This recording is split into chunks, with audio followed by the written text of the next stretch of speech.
Just imagine two students reading the same novel. One student says that the novel is about love and sacrifice. The other says about power and social control.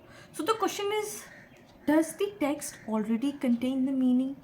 Or does the reader create meaning while reading the text? So today we are going to talk about one of the most important critics who explored this question was Wolfgang Iser. So today we are going to understand his key ideas, and this is very important for UGC NET. So if you're preparing for UGC NET, you should know him in detail. So without any further ado, let's get started. And hey all the future assistant professors, welcome back to English for English by Pooja Singh, wherein we simplify the complex ideas in a very easy peasy manner and we connect it with the real life examples. So let's get started. So the very first thing is that who was Wolfgang Iser? He was a German literary theorist. Why we are studying biography? Because in UGC NET they do ask about the nationality also, okay?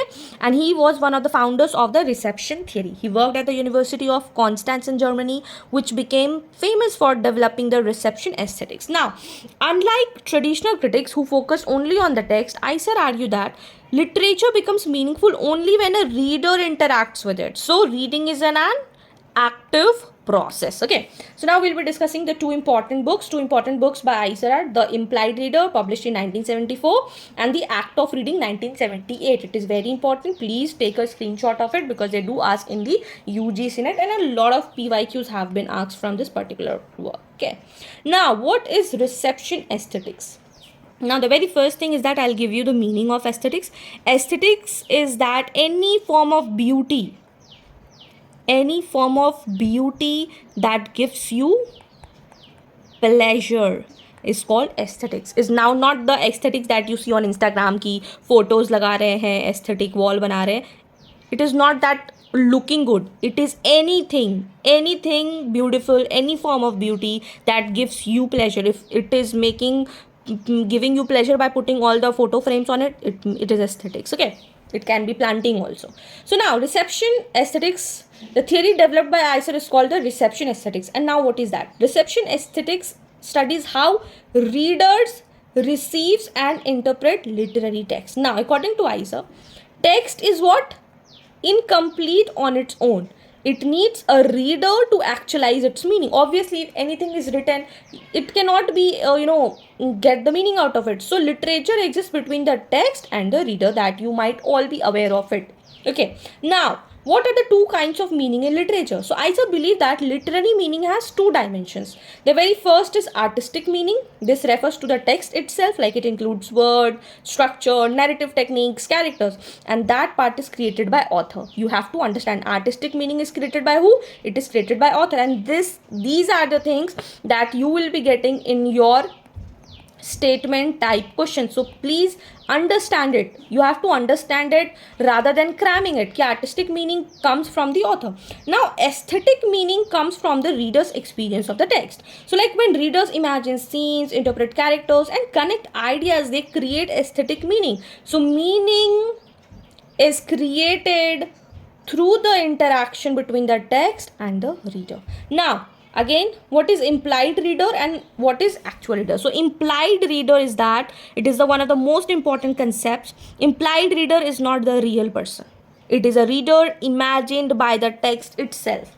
Means it is a hypothetical reader according to author, because no two person can think alike. Like if the author is writing the same thing and you as a reader understanding the same thing, it is never possible, because no two person can think alike. It can be metaphor, it can be irony, it can be allusion. You cannot understand all the things. So hypothetical reader, because jo bhi likhe wo samjhe like idea of the reader. No, it is not. So the text guides readers how to interpret. For example, a mystery novel expects the reader to follow clues and solve the puzzle.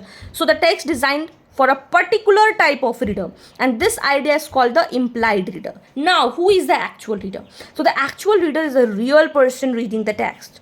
Different actual readers may have different experiences, different cultural background and different interpretation, like the one who responds according to the prejudices, own beliefs, personal experiences, and all of us who reads the text. It is very important. So the meaning of the text may vary.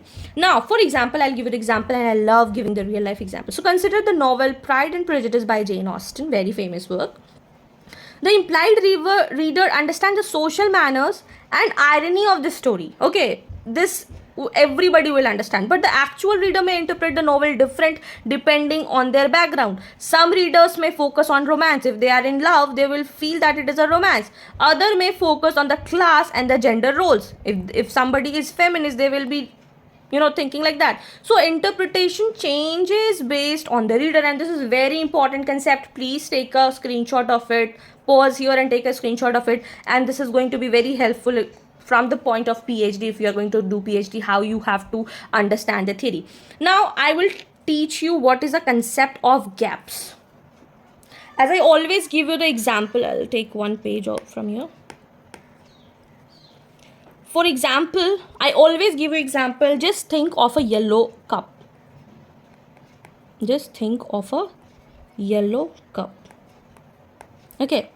Now, the gaps are that different readers will have different interpretation of meaning.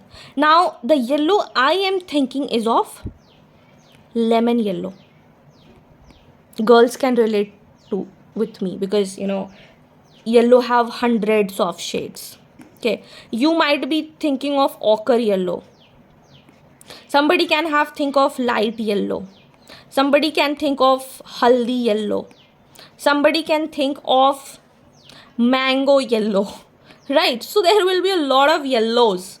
Now I am thinking of a ceramic cup.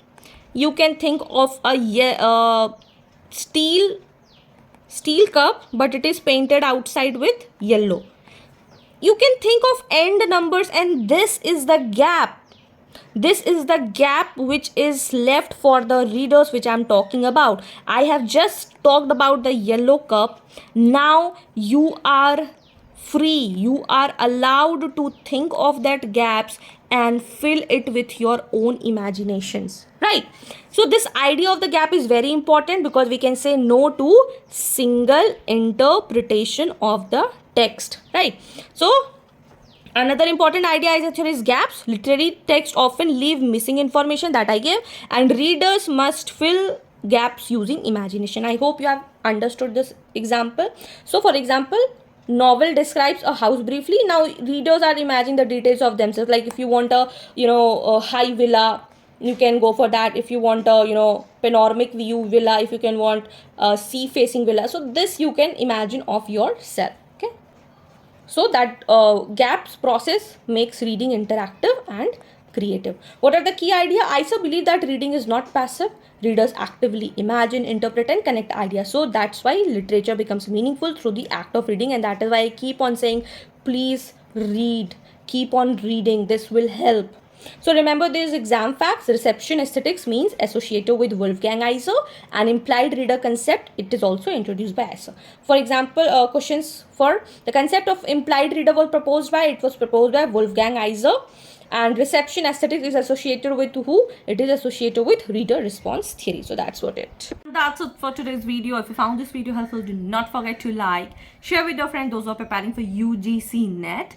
And if you're new to this channel, do not forget to subscribe. Till then, keep learning, keep shining. All the best. Bye bye.